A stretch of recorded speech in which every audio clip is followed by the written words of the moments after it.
Bonjour à tous, je suis Samson, le chef du projet du sujet système d'arrosage écologique et connecté. Mon groupe est composé d'Adrien, Lauriane, Kenneth, Usman et Utuan François. Notre projet consiste à réaliser un système d'arrosage écologique et connecté. Bonjour à tous, je m'appelle Lauriane Guillaumard et aujourd'hui je vais vous introduire notre projet qui est la réalisation d'un système d'arrosage automatique et connecté. Notre projet s'appelle Aromatique et donc a pour but, vous l'aurez deviné, de pouvoir arroser les plantes lorsqu'elles en ont principalement besoin.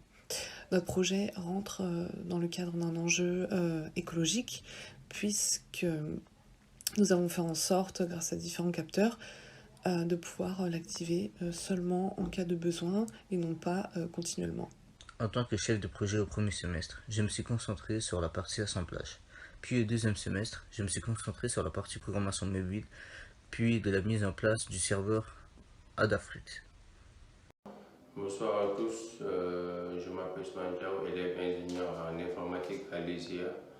Je fais partie du PST de système d'arrosage connecté. Mon rôle dans ce PST, j'ai participé au menu déroulant. Dans ce menu déroulant, on a différentes possibilités, mais j'ai plus participé à la partie option où en tant qu'utilisateur, quand je me log déjà, et en tant qu'utilisateur, je dois choisir entre l'option manuelle et automatique. Je puisse participer au codage de cette partie, ce qui va permettre à l'utilisateur aujourd'hui, s'il est sur place, de pouvoir choisir entre l'option manuelle ou automatique, ou soit s'il n'est pas sur place, de pouvoir juste appuyer sur le bouton automatique qui va assurer vraiment tout le système d'arrosage. À part ça aussi, j'ai participé à la partie où on devait établir un lien URL connexion. Mais après, on a eu énormément de problèmes à établir les requêtes. Du coup, on l'a passé à Kenneth qui s'est chargé de la réalisation. Donc, pour moi, j'ai pu participer à la partie du menu déroulant de notre application mobile et plus dans la partie option, où j'ai réalisé pas mal les boutons manuels et aussi automatiques. Merci. Donc, concernant le projet, je me suis chargé principalement du côté de la programmation mobile de l'application. J'ai dû d'abord, dans un premier temps, concevoir les différentes interfaces graphiques qui peuvent être observées au démarrage de l'application. Ensuite, on a dit les différentes ressources côté serveur et client, c'est-à-dire en passant par des requêtes HTTPS permettant de récupérer en fait ces données et pouvoir les afficher correctement.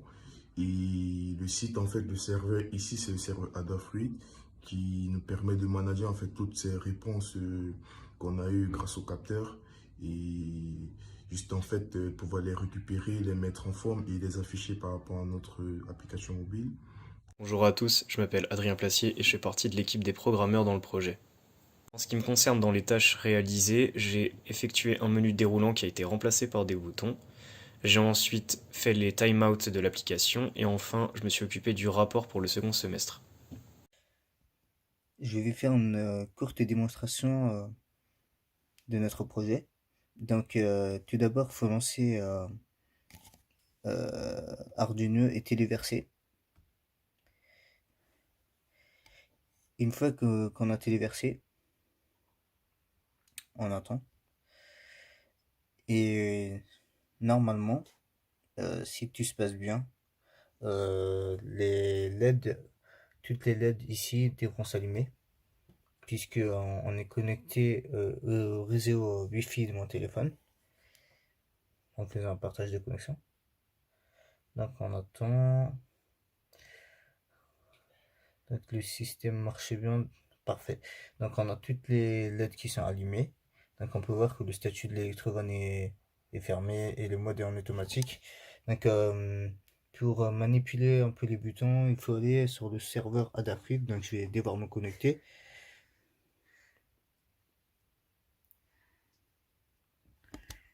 Donc une fois qu'on s'est connecté, on est sur le dashboard et on va cliquer sur PST. Donc une fois qu'on a cliqué sur PST, on peut voir qu'il y a des boutons. Par exemple, notre premier bouton, c'est pour fermer le statut. Donc c'est pour le statut de l'électrovanne, donc c'est pour fermer, ouvrir l'électrovanne.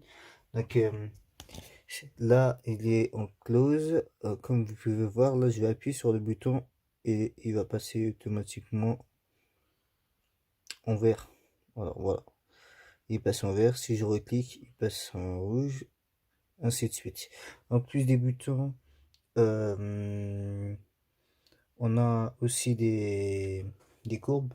Donc, cette courbe-là représente l'humidité de l'air et du sol en fonction du temps.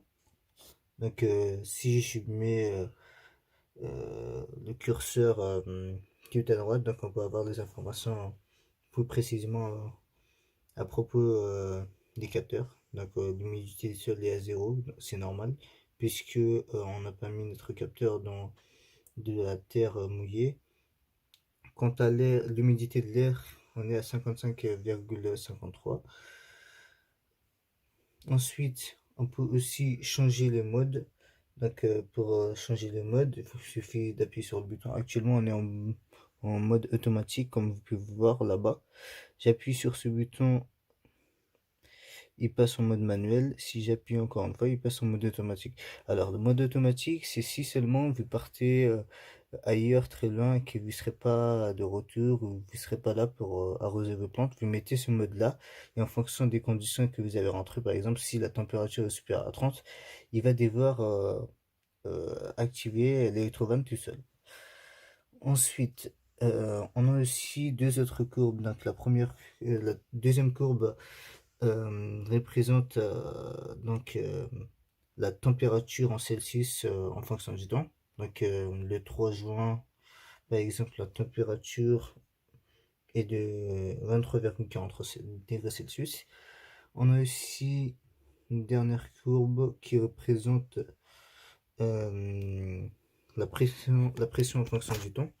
Donc on est à peu près à 101 297,56 pascal. Voilà. Pourquoi aller voir notre arroseur au salon du PST ?